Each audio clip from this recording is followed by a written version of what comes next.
जय हिंद दोस्तों। कोर्ट का मतलब होता है न्याय दिलाना, और अगर कोर्ट ही अजीबोगरीब बातें करेगी तो हम लोग क्या करेंगे।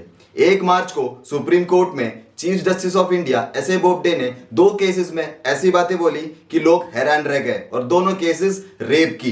पहले केस में रेपिस्ट से ही एस ए बोबडे ने पूछा कि क्या तुम उससे शादी करोगे। दूसरे केस में chief justice of India S A Bobde ने यह सवाल पूछा कि भले ही पति कितना भी ब्रूटल हो, दोनों के बीच में हुआ फोर्सफुल सेक्स क्या रेप कहा जा सकता है। पहला केस माइनर का है। 16 साल की लड़की का मोहित सुभाष नाम के एक गवर्नमेंट ऑफिशियल ने बहुत बार पीछा किया, फिर घर पे जब कोई नहीं था पीछे के दरवाजे से घुसकर उसका रेप किया। धमकी दी कि अगर किसी को बताया तो चेहरे पे एसिड फेंक दूंगा और घर वालों को मारूंगा। ऐसा कहते कहते करते करते कम से कम 10 से 15 बार इस ऑफेंस को उसने रिपीट किया।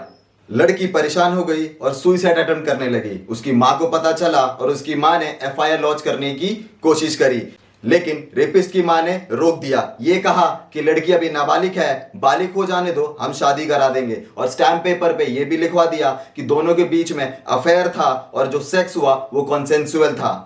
लड़की जब बालिग हुई तो रेपिस्ट ने और रेपिस्ट की मां ने शादी से मना कर दिया और केस दर्ज हो गया।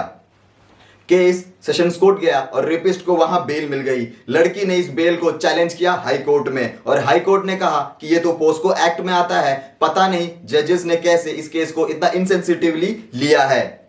हाई कोर्ट ने बेल खारिज कर दी और अब रेपिस्ट ने सुप्रीम कोर्ट में इस केस को चैलेंज किया। जब सुप्रीम कोर्ट में केस आया तो कहानी कुछ और ही निकल के आया बाहर।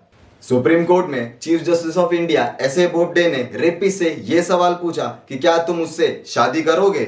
और जब लड़की माइनर थी तो तुम्हें पता होना चाहिए था कि उसकी कॉन्सिक्वेंसेस क्या होंगी। तुम तो एक गवर्नमेंट ऑफिशियल हो।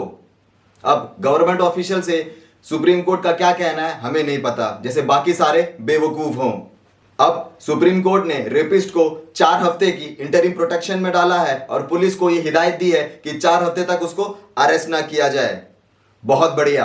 दूसरे केस में भी सीजेआई एस ए बोबडे का सेम रिएक्शन था। कहा कि मैरिटल रेप क्या होता है। इंडिया 36 कंट्रियों में से एक कंट्री है जहां पे मैरिटल रेप अभी भी एक कानून नहीं है। दोनों सुप्रीम कोर्ट के केसेस को देखकर यह लगता है कि जो लड़का लड़की में जो बराबरी है यह सिर्फ एक सोच है, हकीकत में नहीं। मैं हूं आपका होस्ट टिपिकल अतुल। जय हिंद।